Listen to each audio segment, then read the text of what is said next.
Welcome to the Lead Every Day show. Our mission is to see a world well led. And our strategy to get there?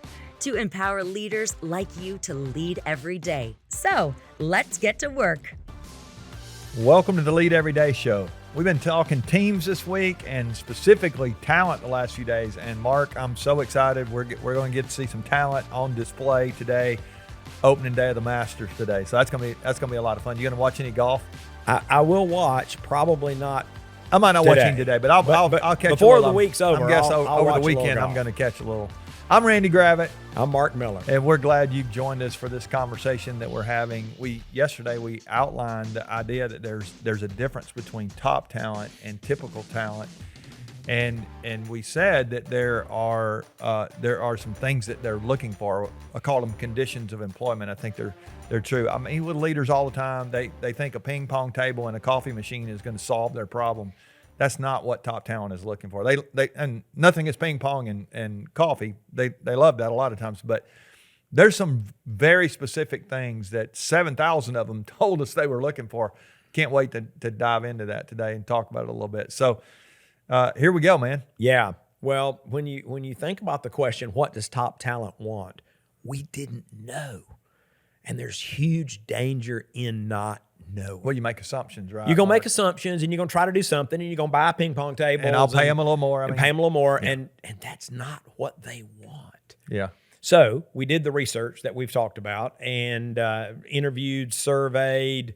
Yeah, we'll get into some of that as appropriate. And we really discovered that top talent wants three things, which is good because if it was 107 things, I think we'd all be in trouble. Yeah. They want three things. First, they want a better boss. Now, we're going to do a whole day on this, but let me just say what we mean by that is top talent wants to be well led. Now, you may be thinking, doesn't everybody want to be well led? Well, sort of. For top talent, it's a condition of employment. Yeah. Typical talent, they'll just sit around the dinner table and complain about me and you as their leaders if we're not leading them well. But top talent becomes a flight risk as soon as they realize they're not going to be led well. Well, and they told us over and over again, we're not going to work for a disengaged leader. Again, we will get into that more, but we want a leader who is solid. And just think about all the times in your career, if you've had a really great leader, it makes it so good for you. Mm-hmm. And you're not likely to leave. Right. You know, we say all the time, people don't leave organizations. They leave leaders. They leave bad They're leaders. Supervisors. They leave and supervisors. The data's been clear on that for 40, 50 years. It really has. And so, and think about it. If you've had a bad leader, you've not only have you had a bad experience, you really have been looking to leave as quick as possible if you're a top talented thinker. Yeah. So that's number the first one, thing they're looking for a better boss. I love that. Okay. Second, they want a brighter future. Now, you might say, doesn't everybody want a brighter future? Well, here's the deal. Top talent is thinking on a different timeline, a different horizon. Typical talent, they want a brighter future, and the future to them is Friday. Right. Exactly. And top talent enters an interview with a different set of questions. They're asking, how am I going to grow? Yeah. What am I going to learn? How is this experience going to prepare me for a brighter future? A career. They have a longer time horizon. Yeah. Now, they may not ask you those questions, but that is exactly what they're looking for. And it kept showing up in our research over and over again. Yeah. That was important. Okay, so better boss, brighter future. There was a third thing that they said over and over they were looking for, and I love this one. I think it's great. Yeah, they want a bigger vision. They want to be part of something bigger than themselves. Yeah. And I had a leader last week say, well, what does that mean? I said, well, you've got to figure that out because it has to align with who you are as a leader and who your organization is and what you want to accomplish and what kind of good you want to do in the world. Now, let me quickly say, these men and women that we put in this top talent category, they're not opposed to profits. They want to be part of healthy, vibrant, thriving organizations. Yeah, they typically want to win. And they want to win, yeah. But they don't want it just to be about the P&L. Yeah. And so they want to be part of something bigger.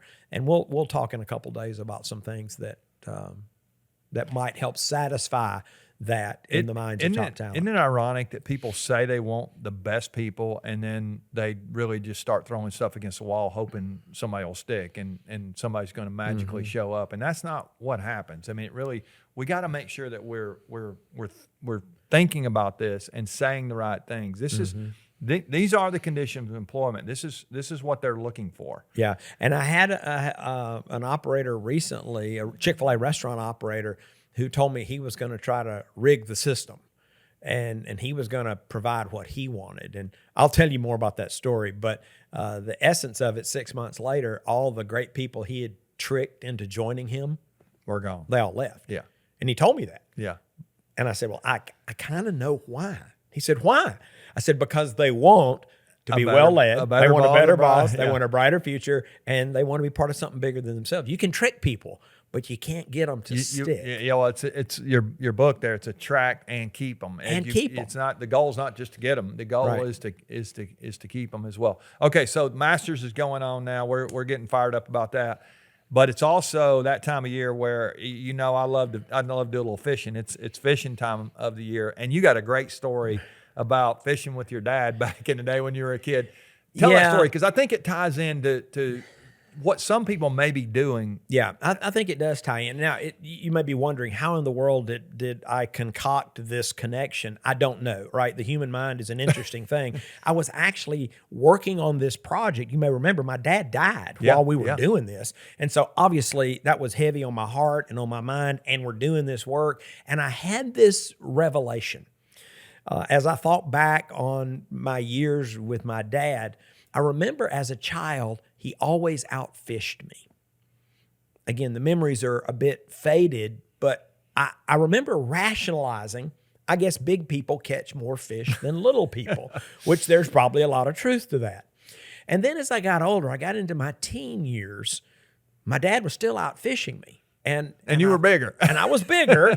And I remember being a little aggravated by it, but I just doubled down and kept casting. And then I became an adult, and we would go fishing, and my dad would still outfish me. Now, when I tell you what I've decided, you're going to think you're pretty slow. Okay, well, maybe I am. But while doing this work, I realized that I had a bias. And I had a point of view. And I love to fish with a rubber worm, a plastic worm. I love to catch bass. In fact, I liked purple better than any other color. They called them grape, as I recall. And that's what I'd fish with. But my dad took a totally different approach. He tried to figure out, am I fishing for brim or crappie or catfish or bass? And then he used the bait that was most likely to help him catch that fish. He might fish with minnows or crickets or red worms or pink worms or dough balls or whatever. And he caught more fish than I did. But I just kept blindly throwing that same worm, right? Hoping something would show up. And there are so many organizations that have never considered, what is it, the fish that I want to catch, top talent, what will they be attracted to? Instead, we just keep throwing our traditional value proposition. I may have mentioned this yesterday. I was with a group that as an industry is struggling, and my host said, yeah, they're not throwing the right bait. They're throwing ping pong tables. They're trying to do what they think is best, and it's not what top talent wants. And I've also had leaders tell me, well, I don't like that better boss, brighter future, bigger vision construct. And I said, I don't care. I didn't like fishing with worms either. The real ones, they were nasty and gooey. It was cleaner. It was neater to throw that plastic worm. Yeah. But you don't catch as many fish, and you're probably not catching the fish that you want to catch. Yeah. And so, I think we've got to say, if we want top talent, whether we like it or not, what they are attracted to is a better boss, a brighter future, and a bigger vision.